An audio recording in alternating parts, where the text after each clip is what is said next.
Global कंपनीचा चमकदार शरबती गहू या ठिकाणी निलेश सुधाकर जंगले आपल्या वागडी गावातील प्रगतिशील शेतकरी यांच्या शेतामध्ये ग्लोबल कंपनीचा चमकदार म्हणून शरबती गहूचं वाण लावलेलं आहे. तुम्ही बघताय, छान गव्हाचं बियाणं आहे, सुंदर आहे.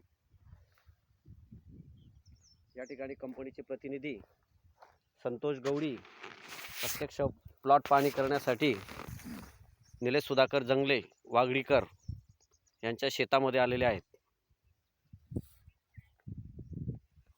ग्लोबल कंपनीचा चमकदार शरबती वाण आपण बघू शकता. छानपैकी गव्हाचं वाण आहे.